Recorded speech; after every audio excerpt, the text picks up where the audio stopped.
Hi, my name is Colin, and I'm with the restaurant Fancy Pants Fresh, but I wanted to talk to you today about an interesting new tool I found for the kitchen. At our restaurant, we make hash browns, sweet and savory hash browns with yams and apples and Yukon Gold potatoes and all kinds of things. But it's hash browns, so it's shredded, so it requires one of these. You know, we're out at a farmer's market where there's not necessarily electricity. All of my other equipment is propane run, and I didn't want to bring out a food processor, and all I was left with was this box grater. Now this is a real nice model, it's well constructed, it's got a good grip on the top, but can you imagine processing 20 pounds of root vegetables through this, how tired your hand would get, or how you'd shoot along and bust one of your fingers open?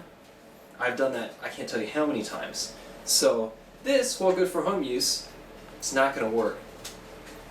Now, because everything's propane run, I really didn't want to use electricity. So I looked and looked and looked, and I was looking for a manual food processor. Something that I could turn with a crank that would shred things. Well, I eventually found one, and it's this. It's the aptly named Super Shred 2000 by Rigamonti. It's an Italian manufacturer. Now, I prefer to buy domestic, but sometimes when it's not made in the United States, well then, you have no other option.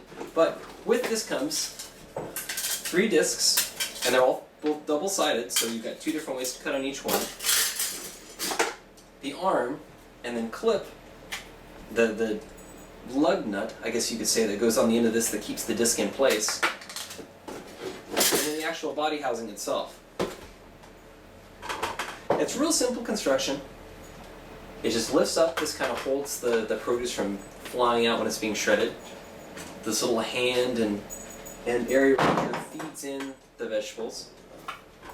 So the way you set it up is this, it's very simple, no instructions, which I liked. It should be that simple. You just put the arm in the back, and then you take one of the discs, and you put it here behind the little metal guide.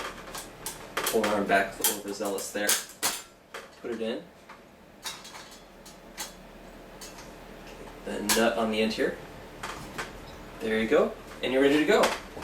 One of the nicest features, because as you're rocking around and having to push the sub down, can be tricky. It's got the suction cup bottom.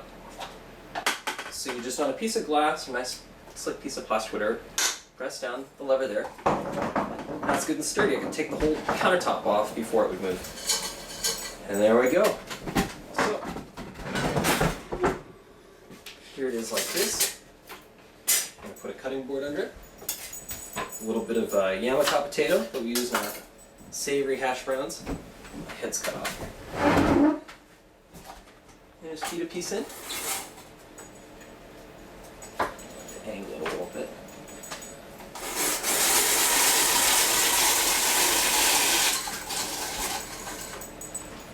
Alright, now let's take a look at that. See how easy that was? So that's the thin shred. If I want a thicker shred, I just turn around the wheel.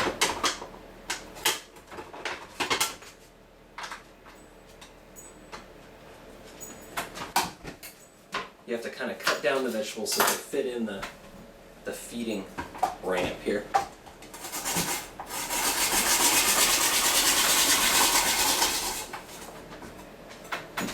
And we've got another size here. A lot bigger, flakier. One of the other advantages over this is that when you're using a box grater, you kind of push the vegetable against the eyes and mash it so that the edges aren't as crisp on the pieces that are cut. It's kind of torn through it. Well, with this, it's clean. It's real clean edges and nice and sharp. It almost tastes like pasta, it's so crisp. So this is it. The Super Shred 2000. It's made by Rigamonti. It's available online. It's about $40. Real fantastic investment. Get away from electricity. Use your own elbow grease and ability to create.